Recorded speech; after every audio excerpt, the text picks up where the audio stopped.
Welcome to TWitWoW, the best wrestling podcast made for wrestling fans, by wrestling fans, on the web today. I'm John, that's my co-owner commentary, Ashton, and this is our Lucha Underground review.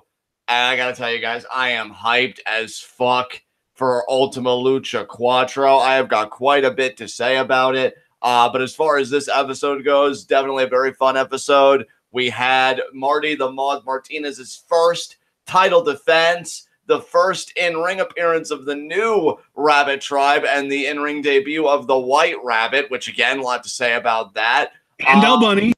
And El Bunny, yes, and El Bunny. And we got Killshot versus Son of Havoc in a match that left me wanting more. On the whole, I love this Lucha Underground. Plus, it was 100% Jake Strong free. And yeah, I thought this was definitely a rebound from last week. Ash, what do you think about this episode? I actually really enjoyed this episode, and I think I enjoyed it even more the second time around because I did go back and rewatch the episode before we came on here today. And yeah, I think I enjoyed the episode the second time around even more than I enjoyed the first time around. I was also just kind of in a bad mood last night for probably no good reason that I can think of. So that probably, hurt my enjoyment of the show a little bit. But yeah, rewatching it today, it was a lot of fun. I enjoyed the hell out of it. Yeah, man, it was fun. I'm ready to move on to our first segment of the night, though. All right, let us get into our Lucha Underground review. And how do we open this baby up? Well, we open this baby up with the recap as usual. This time, though, they go over Killshot and Son of Havoc's whole storyline with how it cost the two of them, as well as the Mac, the trios titles to the Reptile Tribe. We get to see the formation of the team of X-O-Licious, Joey Ryan, and Evilise, who I'm referring to as the new Unlikely Trio. And then the debut of the new Rabbit Tribe from, I think it was like a week or two ago. I don't even remember how long ago it was. And then the whole storyline with Aerostar, Phoenix, Melissa Santos, and El Dragon Azteca Jr. And then we get into the temple. Actually, no, before we get into the temple, we see Aerostar on the roof of the temple. And Melissa Santos shows up to ask him what happened. And he says that he should not have undone what time had already done. But Phoenix was his friend. And then Melissa says he was more than just her friend. He was her everything. Which, suspect because they'd been together for what, like a year? Maybe not even that. And then the Aerostar explains that when Katrina consumed Phoenix's life force, her evil spirit infected him like a disease. And that Phoenix wasn't supposed to get that life force back. So Katrina has changed him. And then Melissa says, changed him into what? And Aerostar just has something evil. He literally just says something evil. Melissa thinks she can save him, but Aerostar insists he can't be saved and that he's already gone. And then Melissa says, how can you be so sure? And then Aerostar, this was like the big one because he said, because I've seen the end. And Melissa was just like, oh, the end of what? And I knew this was coming because I even said it on live reactions before Aerostar said it. Everything. Yeah, dude, which, God, we've been getting hints of that really every season since the beginning. And it seems like we've kind of entered a new chapter, you know what I mean? Just the cinematic for him to just really kind of emphasize that. And with Dark Phoenix seemingly being like a significant part of that, I feel like we've kind of shifted gears a little bit in the best possible way. So I'm excited what the, whole crescendo is going to be. And we may see the beginnings of it at the end of Ultima Lucha Quattro. So I love this cinematic. This is the best thing Phoenix has ever been a part of. Aerostar continues to carry his narrative weight as a character. And Melissa, for her part, I think has been fantastic as well. I don't want to shortchange her by any means, but like in the grand scheme of things, we can see the stakes are so much higher than a romance gone awry. You know what I mean? Yeah, man, absolutely. It's kind of crazy that it's elevated and escalated to this point. Right, yeah, absolutely. So I got nothing else to say about it. I freaking loved it. And unless you got anything you want to add, we can move on. All right, I've got nothing more to add. Actually, no, you know what? I do want to talk about this because, I mean, Aerostar's saying he's seen the end of everything. That's got to be more than just, it's a big enough deal that I think we should probably at least try and figure out what causes the end of everything. Do all of these gods and the goddamn order finally get their wish? Yeah, I mean, that's a great point, dude. I'm not even really sure. I just when he says everything, and almost like the fan in me almost wonders like, oh God, is this a narrative out in case Lucha Underground? Like we know season 5 is happening, right? So we know We're that pretty confident it is, at least, yeah. Yeah, like I am always scared when they say everything is like, oh God, is this your narrative out in case things don't work out and then you just blow up everything? Yeah, dude, I don't know. We've been thinking, or at least like I know I was initially like thinking out loud, and then I know others found it like attractive, like with this whole big tribal warfare, going whole Avengers Civil War on it. But I don't know, man. I don't know. Whatever's coming, it's really bad. And Aerostar, he's doing everything he can to stop it. And he even admits, like, I shouldn't have messed with what time already caused. We know Aerostar's been really good about that in the past, but he let emotions get in the way. And now I think whatever was already coming, it's probably just been made worse because of his intervention. Yeah. Ugh. Man. So I'm trying to figure out, because like at the end, I'm really just kind of, because we're closing in on the end of season 4, and I'm thinking like at the end of season 2, wasn't that when Dario got arrested? Yes, that was the end of season 2. Okay, so that was like a bomb being dropped that we kind of knew we would come back from. I wonder if something similar is going to happen at the end of season 4, or if it's going to be like a bomb that gets dropped that we don't know if we come back from. Because like I seriously am starting to feel like, I forget who was that in someone left a comment in one of our videos from Lucha Underground with an awesome theory. It was, where was it? God damn it. I really want to see if I can find this theory. Here it is. Golden Elite, in one of the comments, I think it was actually in last week's Lucha Underground review, left a comment suggesting that the reason that Jake Strong is so strong and no sells everything and hasn't gotten any cinematics or anything like that is because he is somebody whose body has been inhabited by a god, like Matanza, or like whoever would have the gauntlet or whatever. And he's like an agent from the order sent to the temple to basically take over and win the title. So what if the end is him winning the title and that's like the end of everything? Oh God. Yeah, I remember that theory you're talking about. Yeah, now it's starting to come back to me.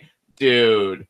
Oh man, if they give fucking Jake Strong that much narrative power, I might be physically sick, but it is ingenious. Fuck me. You don't think they would though, wouldn't they? He's so OP already. Oh God, what's happening? Aerostar, what did you do? Oh God. It's like that thought that creeps into your brain and you're just like, well, that's interesting. And then it just burrows. And then you really start seeing the ramifications. And you're like, no, please God, stop. No. And then you see everything and it's like, no, I just want to hide my face. I don't want to deal with that. I don't want to deal with a world where Jake Strong is the end of everything. Oh God, I hope that theory is incorrect. But I mean, again, we haven't seen a single cinematic from him, which really makes me believe the first one he gets is gonna be fucking significant. Because right, yeah, like the first one he does get is gonna be like an atomic bomb gets dropped on our brain lids. Exactly, because any other character. I mean, fuck, they even gave one to Exolicious just as like that homage to Dirty Dancing and shit with Jack Evans like scouting him out. And oh my God, Jake Strong's the only one, probably one of the only performers in Lucha Underground history to go this long without a cinematic. And now I'm starting to see the reason why, and I hate it, and I'm terrified. Fuck. Yeah, I got nothing else to say, man. Unless you have anything you want to add, we can move on. All right, so then we get into our first match of the night, which is Joey Ryan, Ivelisse, and Exolicious versus the new Rabbit Tribe. Dude, you go first on this, because I have a little bit to say, but mainly my commentary relates to the White Rabbit himself. So I want you to go first about like what you thought about this match and everything. All right, so I absolutely love the presentation of this new Rabbit Tribe. I think it's awesome. I love El Bunny. I was asking people on Reddit like, hey, can we get does anybody know for sure if this is Masquerita Sagrada or Dorada? And the only real reply that I got that had any level of like confidence to it, someone said it's 100% not Sagrada. El Bunny is way too big and the body proportions are different. Sagrada has dwarfism, so the arms and legs are shorter like Hornswoggle's, whereas El Bunny is what's politically referred to as a little person, very short, but relatively normal body proportions, much more like Masquerita Dorada.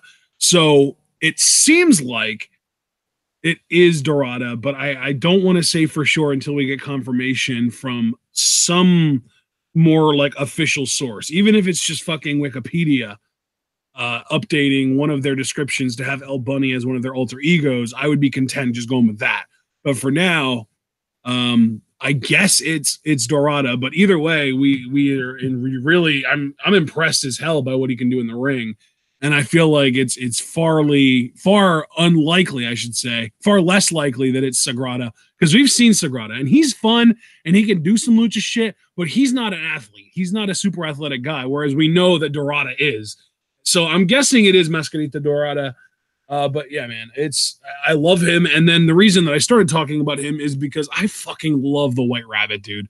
Like the fact that this creepy motherfucker just stood there on the apron calmly waiting for his moment. And then there was also an interesting line on commentary that I don't know if you picked up, because I don't even know if you rewatched this episode, where after the end of the match, Vampiro says that the White Rabbit chose Joey Ryan for this.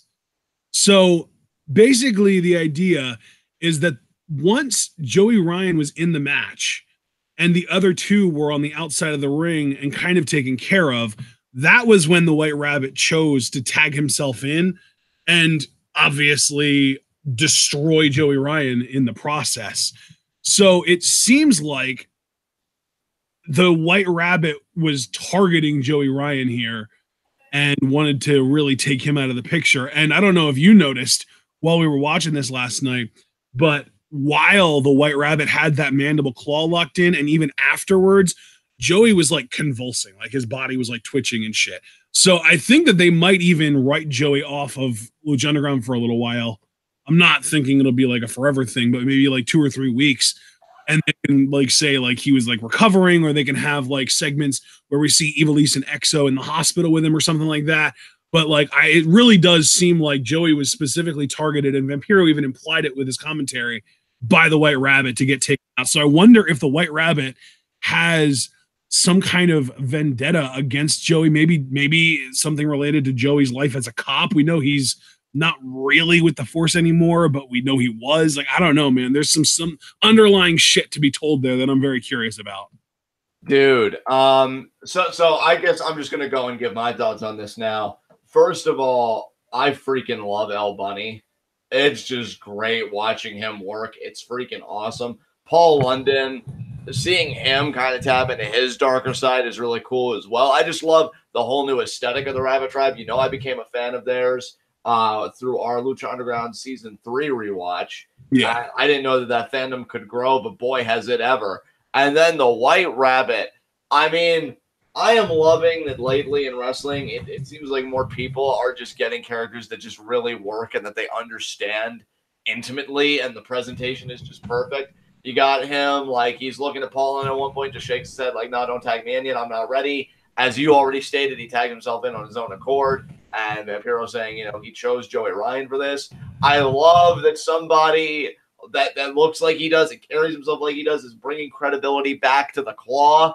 I got the same chills from it again that I would see like Kill Mankind do it, except he's not being over the top with the pig sounds or whatever. No, he's very calm, almost stoic. And then when the fingers emerge, there's blood, and he's not even creepy about that, because I remember your live reactions like, oh, please don't taste it or whatever, and he doesn't. He just stares at it, and he pulls out the pocket watch, and he keeps London under his control, and it's amazing.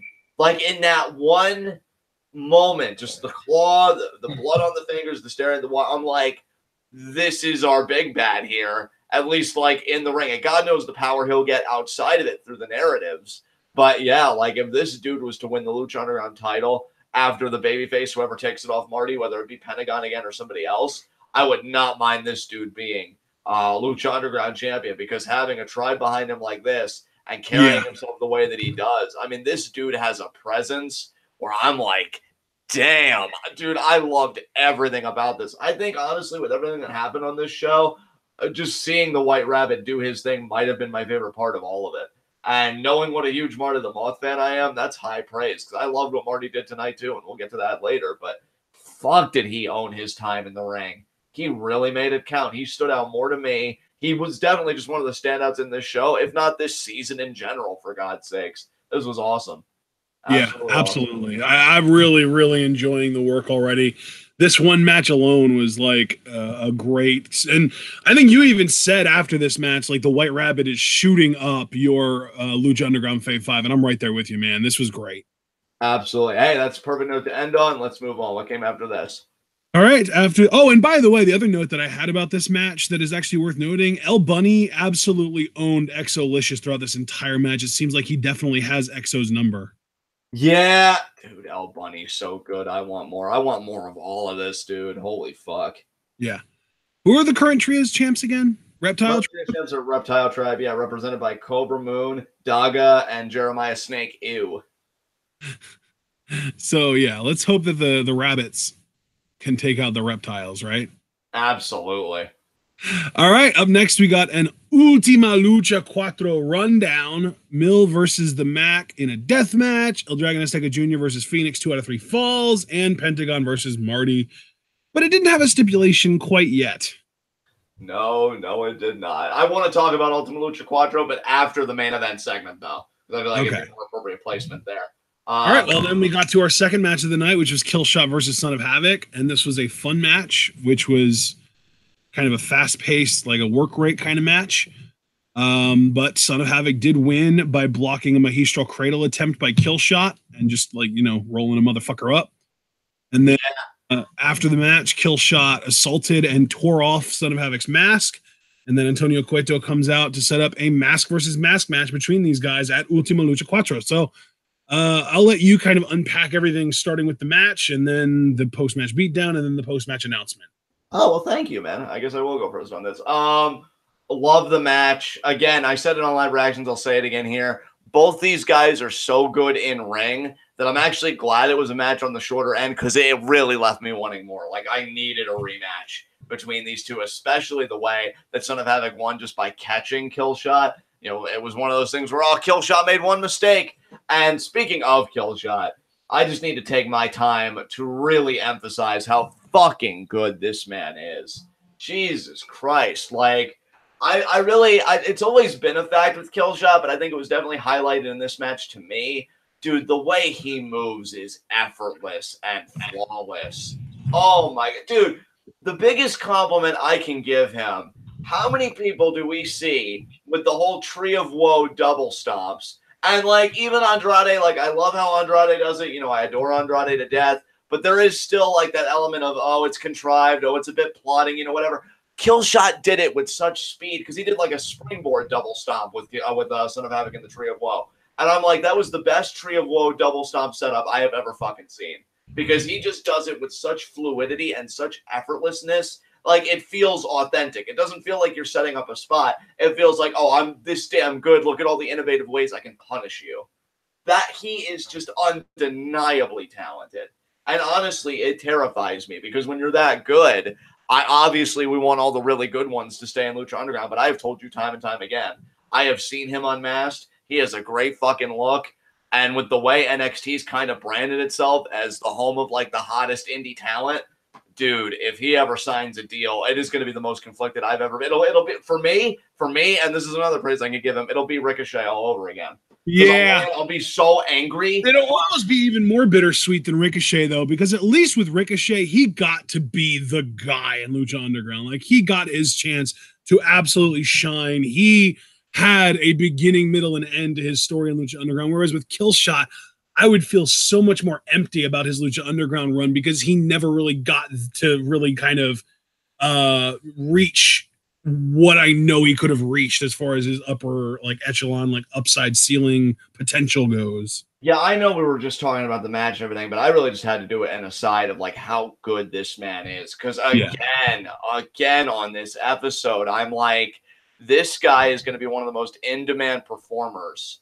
Just at like, I don't know. I really, guys, if you're enjoying Killshot, covet him while you can. Because I don't know what the future's going to hold. But if this man isn't in NXT in the next 5 years, I don't even necessarily know if that's a bad thing. If he stays in Lucha Underground, obviously it won't be. But like, if he's not, really even thinking about it, I don't know. It's just a really weird happening in the wrestling universe because he is white fucking hot right now. I'm seeing him everywhere on promotions that I haven't even heard of. Like, he's just working every place he can, every venue.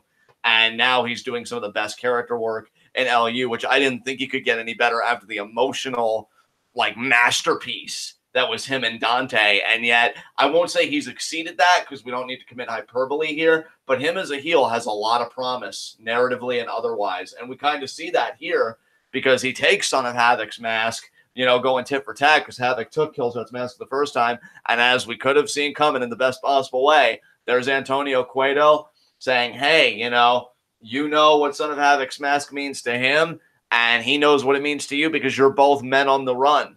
And those masks are what allow you to, have identities and have a life and do something. But one of you is going to lose yours because it's going to be Killshot versus Son of Havoc, mask versus mask, and Ultima Lucha Quattro. Dude, I so fucking ready for this. This is going to be so good. I hope honestly, I hope whatever night it's on, it main events. I really do. I don't know what it's going to be competing with, but I absolutely think given the stakes, basically what you're saying is you hope it main events the first night of Ultima Lucha Quattro because at first I was like, you know what, I hope Mill and Mac get it, but Mill and Mac would be just fine as an opener to me. This should main event to me personally. And especially because then you've got the ramifications of like if Son of Havoc gets unmasked, the former bike gang may be coming after him. If Killshot gets unmasked, all hell breaks loose. Yeah, like there are definitely ramifications for that. Absolutely, man. I have to wonder if Dante would show up to help Killshot not lose his mask. Like Killshot calls in a favor, like I can't afford to lose this shit. If you see me in trouble, come help. Absolutely, yeah. I feel like I've seen rumors that Dante will show up this season, but it's weird that we've gone like 3/4 of the way into the season without him. Yeah, man. It's I'm really hoping he makes an appearance soon. I believe it was, God, I forget who it was in our live reactions chat last night, but somebody did go back to the trailer and say that somebody was kind of giving a salute and they just assumed it was Dante. He's got to make his presence felt somehow. I can't wait to see it. And yeah, man, I think this mask versus mask match is going to kick ass. I'm personally hoping that, actually, I don't even know what I'm hoping for anymore. I think Killshot unmasked again would make him as a great heel, but he already did lose here to Son of Havoc. So now I don't know if I want him to lose again, but if he could rebound unmasked and really go on a tear and maybe ultimately it culminates in him becoming Lucha Underground champion, maybe it's a worthwhile price to pay. So I'm still kind of torn on it. But either way, I am so excited for the future of really both these guys after this. I still think they're both amazing, but Killshot especially, I just had to spotlight what a fucking talent this dude is. So that's all I wanted to say, man. Unless you have anything you want to add, we can move on. Well, up next, Marty the Moth Martinez comes out for his first ever promo as Lucha Underground champion. Before he even gets into the ring, though, something cool happens because Reclusa, who is the female that helped him win the title, has a really cool moment during her entrance where she dangles upside down from the bottom rope. I love that. Yeah, dude, I love this pairing already, and Reclusa just phenomenal. You even did a really great job in live reactions pointing out like her idiosyncrasies and like her mannerisms being Marty's valet, but we'll get into that in a second. What did you think about? By the way, I do want everyone to know I did just get confirmation that El Bunny is Mascarita Dorada. Oh, awesome. Really happy for him. I mean, much better than El Torito, I'll tell you that right now. I'll say. But what did you think about what Reclusa and Marty had to say here? I mean, Reclusa didn't say anything. That's the kind of interesting thing there. She, it's funny because she didn't say anything, but at the same time, she says so much with her, body language and facial expressions and stuff like that. Yeah, like the entrance was cool, and then Marty declared himself I'm Marty the Moth Martinez, and I am the Lucha Underground champion. Dude, there were Cero Miedo matches absolutely ringing through the temple during this promo. Super loud, almost made it difficult to even understand what Marty was saying, honestly. They still absolutely love Pentagon in that temple. And then Marty kind of explains, again, difficult to understand, but he does explain that he had Reclusa take out Sexy Star. So that kind of, not only does that explain all of the tarantulas that Sexy Star was getting in her locker and shit like that, but it also explains why she's not around this season, because he also explained that he sent Reclusa to her house and all that's left of Sexy is this mask. So basically it's implied heavily that Reclusa flat out killed Sexy Star and took her mask. So yeah, that's two birds killed with one stone. And then he also thanks Mariposa for forcing him to focus. And as a reward for her helping him, he offers her his first ever title defense. So she comes on out, and that's our third match of the night, is Marty versus Mariposa. But before we get to the match, what do you have to say about the promo? Dude, I thought the promo was great. I love how Marty carries himself as Lucha Underground champion. I think Reclusa is a great addition there. I got to give credit to the Lucha Underground writers on two things very quickly. One, how they handled the Sexy Star situation. I know it couldn't have been easy for them because Sexy Star at the time was embroiled in so much controversy for professionalism or lack thereof. And, a lot of things fell through. I think they handled it with aplomb. I think they handled it the best way they could without sacrificing the grander narrative. And for any criticisms we've had of season 4, and I do stand by them, no product's perfect, I will say I do think they took the belt off Pentagon, at least for the time being, at the perfect time, because, as you said, he's still so fucking over. And I'm happy that Lucha Underground recognizes that just because somebody's really over as a champion, crowds are so fickle today, they can turn on you like that. And I think it really keeps Pentagon's momentum by getting him right back in the struggle just as soon as he thought like his struggle was over. So I really got to credit them for their timing, because we know damn well with WWE and other promotions, those title reigns could go on for months and months, if not extend into years. And Lucha Underground's like, nah, we got to keep him hot. And the struggle, I think, is what keeps babyfaces hot. It kind of goes back to what Al Snow said. If you're a top guy, like, if you remain that top guy forever, it's just going to stagnate. You got to always relegate. It's always like a cycle. If you're a top guy and you get knocked off your perch, then you start back at the bottom again and you work your way up. And even though I wouldn't call Pentagon bottom necessarily, he does have to kind of scratch and claw to get back to that spot. And I'm really happy to see that Lucha Underground understands that. So, again, for all the criticisms I've had of, like, Pentagon, the title reign or whatever, when they do something right, I got to call that out as well. And I definitely think they took it off of him at the right time, because the crowd reaction just speaks for itself. I mean, they could not really they wouldn't let Marty get a word in. And for as annoying as that might be for me as a guy that's kind of over Pentagon, objectively, when you want to see a promotion and its characters succeed, this is a huge win for Lucha Underground and a huge win for Pentagon as a character. So yeah, absolutely. And I'm with you too. I think that I was honestly, just because of personal experience, because I'm not the biggest Pentagon Dark fan, I was expecting the crowd to kind of start slowly turning on him as he held the title for way too long, but they never did. And not only did they never turn on him while he held the title, but taking the title off of him just made him even more over, it seems.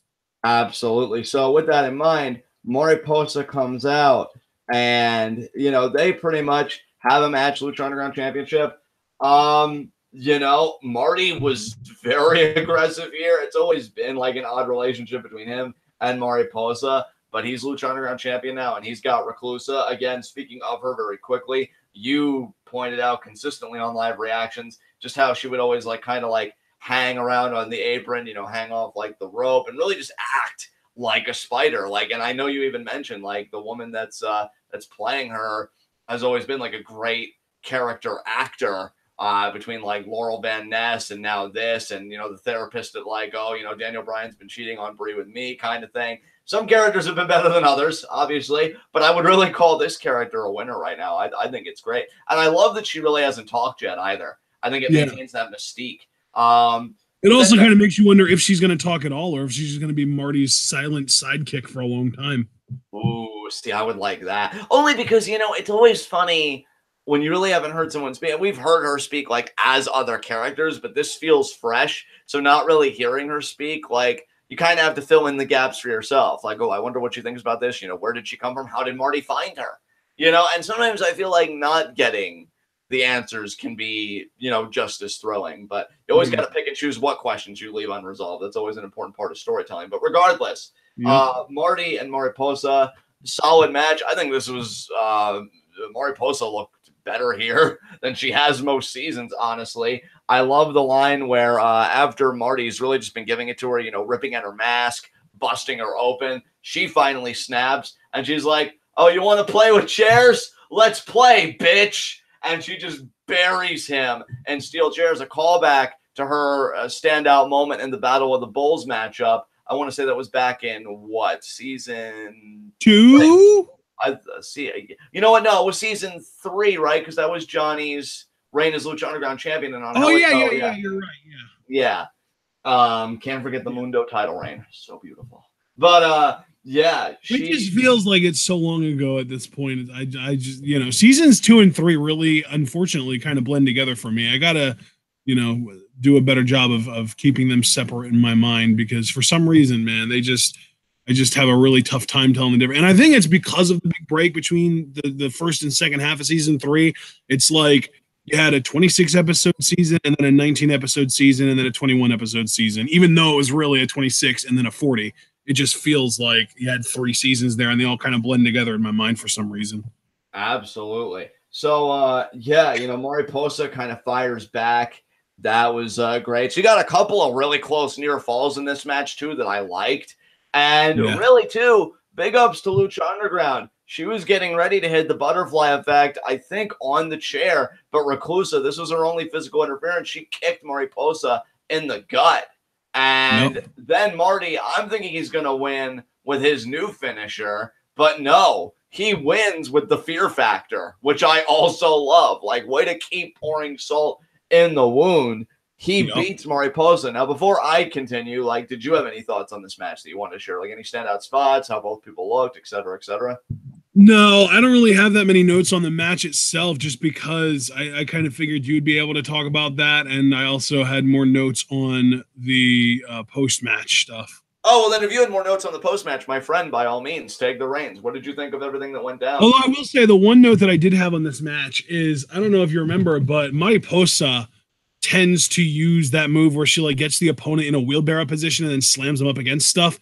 That's a move that she's used a lot in the past. So Marty has now used the fear factor to beat Pentagon, and that move on Mariposa that she's known for. It seems like Marty is going out of his way to take his opponent's moves and use them against them.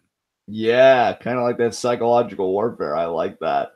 Yeah. Good shit. So what did you... So post-match, Marty thanks Mariposa for showing him the focus to beat her, and then says that is the same focus that is going to keep him Lucha Underground champion.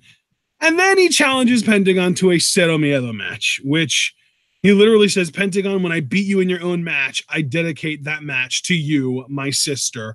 And then I dedicate this to you, Pentagon.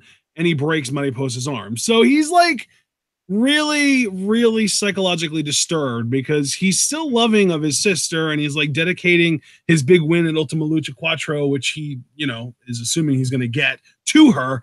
And then in the same breath, he's using her as a bad example for what he's going to do to Pentagon, and breaks her arm. So yeah, Marty's fucked up in the head, man. And it's kind of amazing, because he's better written as a crazy character than just about any other crazy character I can think of in wrestling today or any time. And can I just say, for me personally, that this form of crazy that he's exhibiting now that he's the champion, I think is my favorite fucking flavor yet. I love this, dude. I love that he's looking into the abyss and he's just willingly diving into it in the form of challenging Pentagon to his own match. And and you know what, too? I absolutely love that. It's almost like Martin, the actual guy playing Marty the Moth, is playing Marty the Moth, who thinks that he needs to be playing the role of champion. He is there's this deliberate style to his promos now that he's never used before. It's like we've seen Marty the Moth promos before, and they're nothing like the promo that we got tonight. The promo that we got tonight felt very much like he was going out of his way to try and sound like what a wrestling champion should sound like. You know what I mean? That's a great point. And dude, I'm here for it. It comes off so well to me. Yeah. And I got to tell you too, because you know, dude, and everybody that listens to our podcast knows, I was clamoring for it to be a Cero Miedo match. I wanted it so bad because what did I tell you? I said there would be no better way to really legitimize the Moth title reign than having Marty beat Pentagon Dark in his own match. And wouldn't you fucking know it, Marty had the exact same thought. And I love it. Because here's the thing. If Pentagon would have said, oh, as part of my rematch, it would have lost its impact to me. Like, it still would have been cool and I still would have been hyped. But knowing that Marty was the one to throw the gauntlet down, dude, that changes the meaning of everything. Because it's like, oh, shit, you're the one asking for this? Holy fuck. Like, oh, my God, dude, this is amazing. Marty hasn't even been champion a month yet, at least by our time, by the time we go by, because it's only been 2 weeks. And I'm already loving this title reign. He is really just scoring touchdowns with me here. I think it's fantastic. I think that's a main event of Ultima Lucha Quadra that I can get behind. And, hey, Pentagon can get behind it, too. Because after Marty breaks Mariposa's arm, Pentagon does come out. Him and Marty have a stare down. It almost seems like they're going to have a lightsaber battle with chairs. Pentagon takes a swing. Marty ducks, gets his championship, and he makes a tactical retreat. He ain't no coward. He's just biding his time. And Pentagon Dark, he has a promo. And, I mean, Ashton, you even kind of laughed about it on Live Reactions. And you said, quote, Pentagon, you're nothing if not predictable. Because it was the usual stuff, you know. You really want to challenge me to a Cero Miedo match? You know, I accept, and just know that I'm promising all of these people that I'm going to break all of your bones, and I'm going to do it because I'm Pentagon Zero Fear, blah blah blah. So, you know, I mean, obviously the crowd ate it up again, and that's where I always make the distinction with Pentagon between my subjective feelings and how he's working within the larger structure of the company. And in the latter case, he's still doing exceptionally well, and I cannot take that away from him at all. So the crowd's still eating his shit up. And I got to say, to kind of segue very quickly into the conversation that I wanted to have, Ultima Lucha Quattro is looking fucking legit. For any problems this season has had, this could be the best Ultima Lucha ever, just on a paper standpoint right now. Because Mac and Mill are having a death match. Azteca and Phoenix are having a 2 out of 3 falls match. Son of Havoc and Killshot mask versus mask match. And now we know that there are probably going to be other matches on the card, but now the main event match is a Cero Miedo match where there's only been one other one in Lucha Underground history, the very first one between Pentagon and Vampiro. So you know that that's like beyond a death match, beyond a Boyle Heights street fight or whatever. Like, they really do bring the violence in a Cero Miedo match. Which knowing like that, a Cero Miedo match is Lucha Underground's version of a death match. Like, they have a match that's called a death match, but that's not as violent as what you would expect from death matches in like CZW or whatever. Whereas the Cero Miedo match is what you would expect in like a CZW death match. That's more close to that. And again, I think narratively it makes perfect sense. Marty, in his mind, again, to kind of use your sentiments in your soundbite, you know, thinking that he has to play the role of a champion. He has something to prove. He wants to beat the former champ in his backyard. Plus, Marty always looks at environments like this as a form of play. So, like, he's going to have a great fucking time in this. I'm going to have a great fucking time watching it. Again, all I personally need is Mundo Matanza confirmed on this card, with Mundo having the gauntlet in hand. This will be like an Ultima Lucha card that just looking at it makes me change my pants. And we're already pretty much there, but Mundo, like, I need my Mundo fix because we've gone without him a few weeks, and I'm actually starting to go a little crazy about it. So what do you think about this Ultima Lucha card, man? I want your thoughts. Dude, yeah, absolutely. I'm really, honestly, the funny thing is Killshot Son of Havoc is the one that I'm looking forward to most. Yeah. Oh, wow. Really? Awesome, dude. I love that, man. I love that you love Killshot that much. It's so fucking cool to me. Yeah, that's number one, and then Mil Mac is number 2, and I would probably say that Marty versus Pentagon, it would be number 3, because those are like 3 really awesome matches.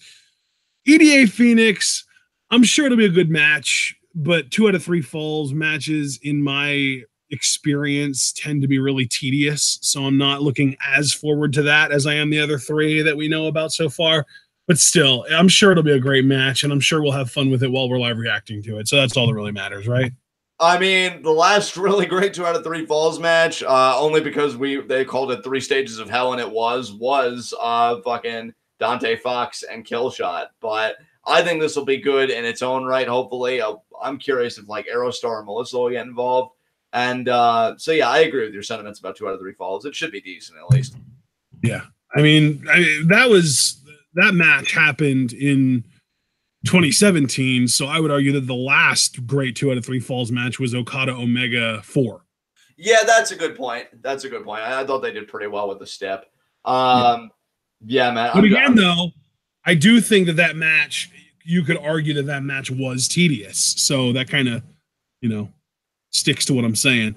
But yeah, man, it was still, you're right, though, that as far as Lucha Underground is probably better at putting on 2 out of 3 false matches that don't get tedious than most promotions. Yeah, absolutely. And yeah, I mean, Ultima Lucha Quattro as a whole, again, I know that there's just like one more match that I'm personally hoping gets added.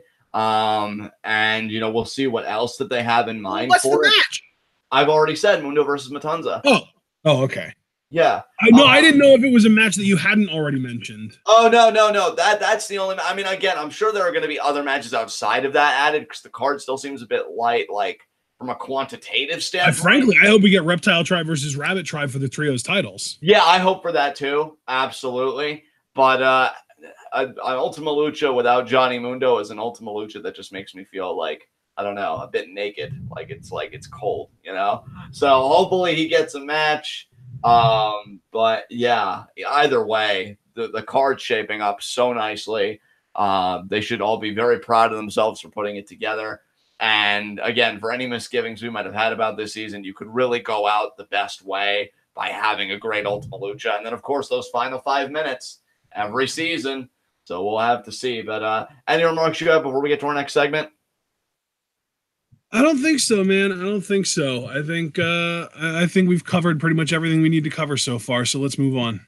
All right, guys. Well, before our next segment, just very quickly, first of all, check out the All Lucha Underground Content Ever playlist. If you're new to our Lucha Underground reviews and you want to catch up, and especially if you're new to Lucha Underground, period, our All Lucha Underground Content Ever playlist has everything from live reactions to all the seasons, Lucha Underground rewatches, just in case we miss vital information the first time around. Of course, our Lucha Underground reviews and everything else. So you'll be caught up both with our opinions about Lucha Underground and all things Lucha Underground in no time. So check that playlist out. Follow Ashton and myself on Twitter. Ashton's pinned tweet is the TWitWoW schedule. October is going to be stacked, if for no other reason, because of Patreon requests. In fact, speaking of, at 6 p.m. Eastern time in just a little bit, we'll be going live with Brandon Best's Patreon request. We're going to be live reacting to 2 CCW matches. I have no idea. By the way, they're not actually CZW. They're not both. I don't think either one of them is actually. They're just death matches. Oh, well then, death matches. I stand correct. I thought. Yeah, like one of them is like a no ropes barbed wire match, and then the other one is like a no canvas glass pane death match or something like that. I don't know. Well, I'm looking forward to the agony that's going to ensue. So yeah, 2 death matches. I stand corrected. I thought I saw CCW somewhere, but I guess I'm mistaken. But either way, live reactions happening at 6 p.m. Eastern time. You're going to want to be there for that and watch us squirm in our seats. Should be a very livening experience. And again, follow Ashton's pinned tweets so that you know everything that's going on for the month of October, because again, it's going to be loaded. My pinned tweet, on the other hand, is to collect Q&A questions. Q&A is October 25th. We do it the last Thursday of every month.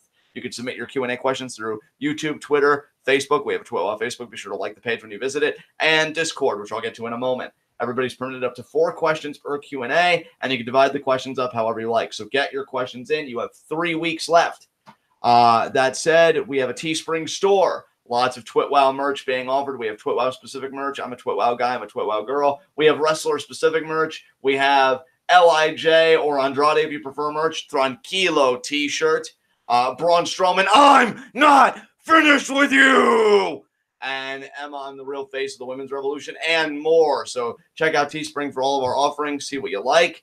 And finally, the TWitWoW Patreon. I want to emphasize, guys, we did not meet our goal for this month. Our goal is usually $120 a month so that we can do SmackDown Live and 205 live reactions. The only reason we are continuing that kind of coverage is, one, we did meet our SmackDown goal, and two, Super Blue's generosity. He is cashing in like everything he's accrued financially, and it's pretty much a Patreon request is 205 live rather than just the Patreon goal being met. So Super Blue's generosity is really what's keeping it going. If you want to make sure, though, that changes for next month, the month of November, and we get back on track, the best thing you could do is donate $3 to the TWitWoW Discord, what I call the ultimate fan server experience. There you will meet with the most passionate TWitWoW fans, as well as Ashton and myself. We discuss wrestling, music, video games, everything under the sun. If you can think it, there's probably a tab for it or a realm for it. And again, what I love about the TWitWoW Discord and those who join it, you always get more for your membership. And again, that's why October is going to be so loaded, because I always say if you stay in the Discord, hypothetically for 10 months, that $3 carries over. Every month you stay in, that $3 carries over. And if for 10 months, hypothetically, you'd have $30 to cash in for a live reaction to a 3-hour show. That's why I call it the win-win-win-win situation for everybody. So please, if you support Team TWitWoW, if you love what we do, if you want to be a part of a passionate fan community, it's all right there waiting for you for $3 to get Discord membership. We'd greatly appreciate it. With that said, let us get into our final segment, high spots and low shots. I'm going to say my low shot is Joey Ryan, because he was the first victim of White Rabbit's wrath in the form of that mandible claw, and he paid with his blood. So Joey Ryan's my low shot. Ashton, who's your low shot?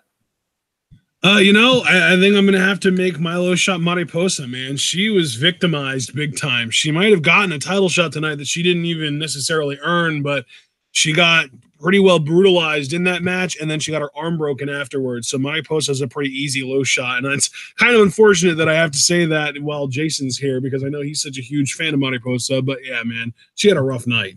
And you talk about easy low shots. I'm taking the easy high spot, Marty the Moth Martinez. He is killing it as Lucha Underground champion, and he is challenging Pentagon directly in his own house. Cero Miedo at Ultima Lucha. It's going to be fucking awesome. I can't freaking wait for it. I'm so proud of Marty as Lucha Underground champion. I know he listens to the show, and we freaking love him for it. And Marty, when you hear this, you've just been amazing, and I hope to God you retain at Ultima Lucha, because I am not ready for this reign to end yet, not even close. So, Ashton, who is your high spot? I got to give my high spot to the individual performer that I think impressed me most on this show, that being the White Rabbit. Not only very kind of calm and collected during the match, but he tagged in when he wanted to. He manhandled Joey Ryan.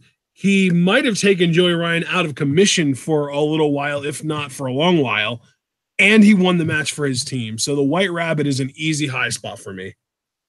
Dude, I completely understand that. He was absolutely amazing. Can't wait to see more from him. Is there anything else you want to say about Lucha Underground tonight? No, man, it was a lot of fun, and I'm really glad that I rewatched this episode, actually, because like I said, I enjoyed it more second time around than I enjoyed it watching it first time last night. Absolutely. All right, guys, this has been Lucha Underground. This has been TWitWoW, the best wrestling podcast made for wrestling fans, by wrestling fans, on the web today. I'm John. That's my cohort and commentary, Ashton. Guys, be sure to comment on the video when it's done processing. What do you think of the White Rabbit? How far do you think this Rabbit tribe will go? Will they be Trios champions? Can the White Rabbit become the Lucha Underground champion?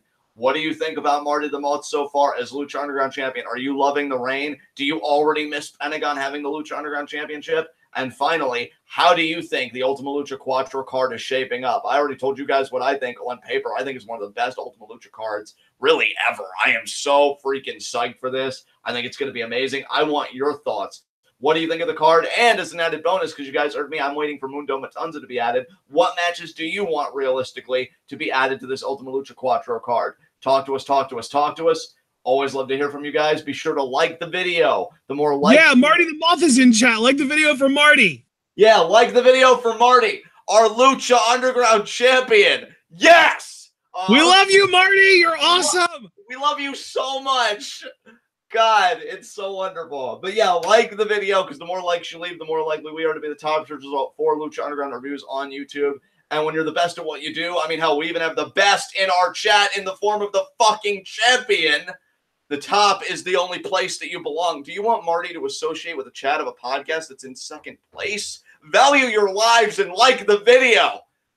Be sure to subscribe to your new favorite wrestling podcast if you haven't, and click the bell icon for notifications so you never again miss any of that TWitWoW goodness. And speaking of never missing that TWitWoW goodness, we will be back in just a little bit again, 6 p.m. Eastern Time. Brandon Best Patreon requests. It's going to be getting a little bit of death up in here because we are live reacting to 2 death matches. And God, I can't wait to get uncomfortable. Anxious Aardvark turned all the way up. Be there. And until then, tune in. And given what we're live reacting to, freak the fuck out.